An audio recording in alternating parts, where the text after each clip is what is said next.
अस्सलामुअलैकुम दोस्तों, मैं हूं सैयद अली और आप देख रहे हैं सब कुछ सीखो यूट्यूब चैनल।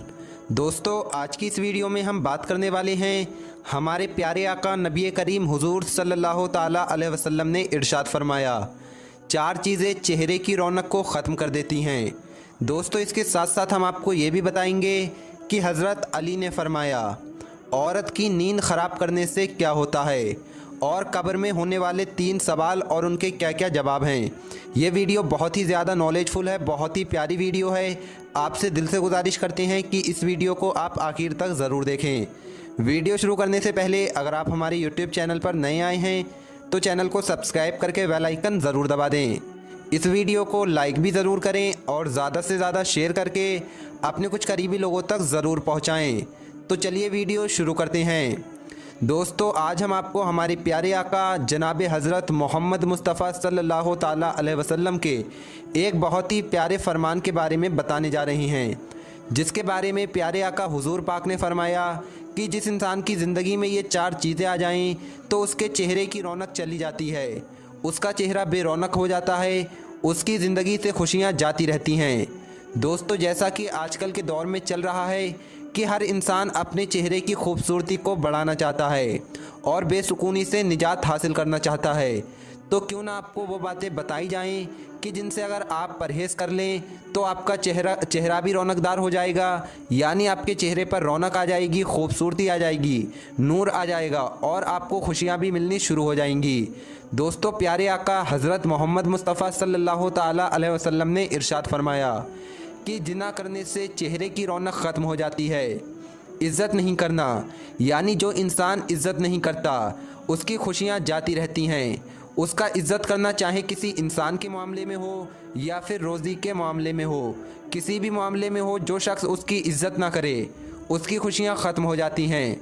फिजूल किसी बात पर बहस बनाए रखना और किसी गलत काम को बगैर किसी खौफ के साथ करना, ये भी खुशियों को ख़त्म कर देता है और चेहरे की रौनक भी ख़त्म हो जाती है। दोस्तों, अक्सर लोग जब किसी गलत काम को करते हैं तो उनके दिल में किसी का भी खौफ पैदा नहीं होता।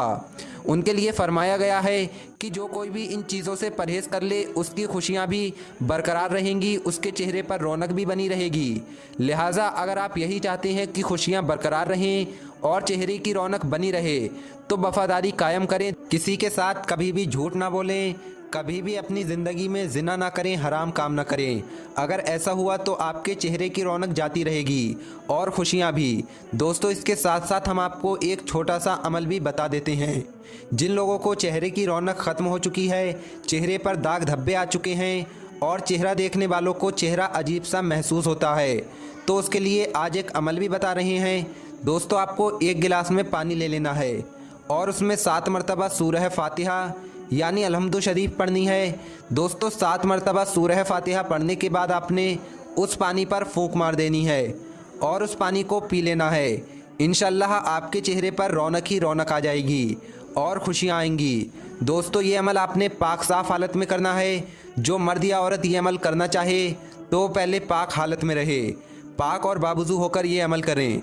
इंशाअल्लाह चेहरे की रौनक बरकरार रहेगी और आपके पास खुशियाँ ही खुशियाँ आएंगी इंशाअल्लाह। दोस्तों, अब हम आपको बताते हैं कि हज़रत अली ने फरमाया औरत की नींद कभी भी ख़राब नहीं करना। हज़रत अली की एक शख्स ने दावत की। बहुत इसरार के बाद जब हज़रत इमाम अली उस शख्स के घर पहुँचे तो उसकी बीवी आराम कर रही थी और उसने ये चाहा कि मैं फ़ौरन जाकर अपनी बीवी को जगाऊँ। तो हज़रत अली ने फरमाया, ऐ शख्स, मैंने अल्लाह के रसूल सल्लल्लाहु ताला अलैहि वसल्लम से सुना कि मोमिन की नींद करना भी इबादत है और इबादत में खलल पैदा करना शैतान का काम है। तुम्हें क्या पता कि इस वक्त तुम्हारी बीवी किस तरह थक कर सोई हो। अल्लाह ऐसे इंसान पर लानत भेजता है जो इंसान के काम में खलल पैदा करता है, इंसान के आराम में खलल पैदा करता है, अपने किसी काम के लिए इंसान की नींद ख़राब करता है। अल्लाह को ऐसे इंसान पसंद हैं जो दूसरों का ख्याल रखते हों, अपने नफ्स की ख्वाहिश के लिए दूसरों को जहमत नहीं देते। मैंने अपनी आँखों से देखा कि हुजूर पाक सल्लल्लाहु सल्लल्लाहु ताला अलैहि वसल्लम जानवरों तक की नींद ख़राब नहीं करते थे और तुझे अल्लाह के रसूल सल्लल्लाहु ताला अलैहि वसल्लम की सुन्नतों पर अमल करने वाले हो, तुम इंसान की नींद ख़राब कर रहे हो, इंसान का आराम ख़राब कर रहे हो। याद रखना, रोज़े महशर वो लोग अलग खड़े होंगे जो चाहते ना चाहते हुए भी इंसान को जहमत देते हैं। जहाँ तक हो सके अपना काम खुद किया करो, अपने वजूद से किसी को तकलीफ़ ना दिया करो। अगर अभी तुम आराम कर रहे होते और तुम्हें तुम्हारी बीवी जगा देती तो तुम्हें कैसा लगता? मोमिन वो है वो जैसा अपने लिए पसंद करता है वैसा ही सबके लिए पसंद करे। और हज़रत अली ने फरमाया कि मुझे अपने घर का पानी पिलाओ। वो फ़ौरन हज़रत इमाम अली के लिए पानी लेकर आया। हज़रत अली ने जैसे ही उस शख्स के घर का पानी पिया तो फरमाने लगे, हाथ उठाकर दुआ करने लगे और कहा कि अल्लाह गवाह है, मैंने तुम्हारी दावत कबूल की। दोस्तों, अब हम आपको कब्र में होने वाले 3 सवाल और उनका जवाब बताते हैं। रसूल अल्लाह सल्लल्लाहु ताला अलैहि वसल्लम ने इरशाद फरमाया कि जब कब्र में मुर्दे को दफन किया जाता है तो उसकी कैफियत ऐसे होती है जैसे कोई पानी में डूब रहा हो, समुंदर में डूब रहा हो, इस तरह की उसकी कैफियत होती है। वो पुकारता है कि बचाओ मुझे, बचाओ, बचाओ मुझे, बचाओ, ये कहाँ डाल कर जा रहे हो मुझे कहाँ छोड़ कर जा रहे हो? यहाँ बहुत अंधेरा है। हुजूर पाक सल्लल्लाहु ताला अलैहि वसल्लम ने फरमाया, जब कब्र में उसे रख दिया जाता है और तुम घर की तरफ वापस आते हो तो उसकी कब्र में मुनकर और नकीर नाम के 2 फरिश्ते सवाल के लिए हाजिर होते हैं। और कहा कि किस तरीके से आते हैं? अपने दांतों से, अपने बालों से ज़मीन को चीरते और फाड़ते हुए आते हैं। और फरमाया उनकी नज़रें ऐसे होती हैं जैसे किसी चीज़ को उचक जाने वाली हों। जिस तरह मुर्गी दाने को उचक लेती है इसी तरह उनकी नज़रें भी ऐसी होती हैं। उनकी आवाज़ ऐसे होती है जैसे बिजली गरज रही हो, कड़क रही हो, इस तरह की उनकी आवाज़ होती है। वो इसी तरह कब्र में आते हैं और मुर्दे को उठाते हैं और पहला सवाल किया जाता है, मन रब्बो का, तेरा रब कौन है? मुर्दा अगर साहिब ईमान हो तो वो जवाब देता है, मेरा रब अल्लाह है, मैंने उसी की तरफ सजदा किया।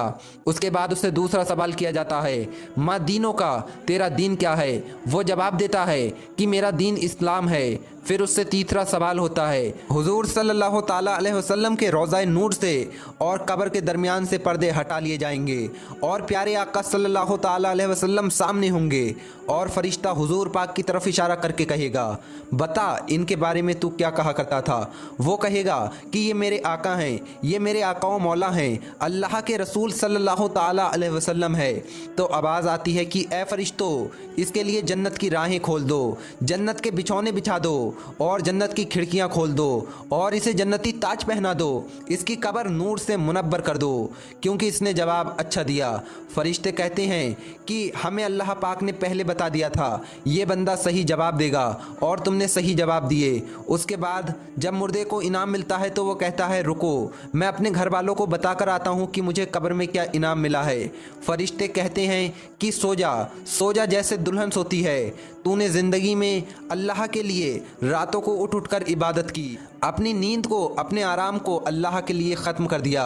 और अगर मरने वाला गुनहगार होता है तो उसकी कब्र में भी फरिश्ते आते हैं, उसे झिझोड़ कर उठाते हैं और इससे यही 3 सवाल किए जाते हैं, लेकिन वो जवाब नहीं दे पाता है और कहता है मुझे नहीं पता। तो अल्लाह फरमाएगा कि इसने झूठ कहा है, इसके लिए दोज़ख की राहें बिछा दो, दोज़ख की खिड़कियां इसके लिए खोल दो, इसके ऊपर आग मुसल्लत कर दो, ज़मीन को हुक्म दे दो कि वो इसको दबोच ले। फरिश्ते उससे कहते हैं कि तूने दुनिया में कुरान नहीं पढ़ा, नमाज नहीं पढ़ी, अगर तू कुरान पढ़ता तो तुझे जवाब आ जाते, लेकिन तूने कुरान नहीं पढ़ा। वो कहता है कि मुझे पढ़ना नहीं आता। अल्लाह की तरफ से ये हुक्म आता है कि ए फरिश्तों, इसे एक गुर्ज मारो, गुर्ज मारो इसके सर पर। फरिश्ते उसके सर पर गुर्ज मारते हैं और गुर्ज इतना वज़नी है कि जिसके बारे में रसूल अल्लाह सल्लल्लाहु ताला अलैहि वसल्लम ने इरशाद फरमाया, अगर गुर्ज रुए ज़मीन में रख दिया जाए तो तमाम फरिश्ते और जिन उसे हिला भी नहीं सकेंगे, तमाम जिन्नो इंसान उसे उठा भी नहीं सकेंगे। इस तरह से और भी अजाब में मुब्तला किया जाता है और सांप, बिच्छू, कई जहरीले जानवर उसकी कब्र में आ जाते हैं और वो तरह तरह के अजाब में गिरफ्तार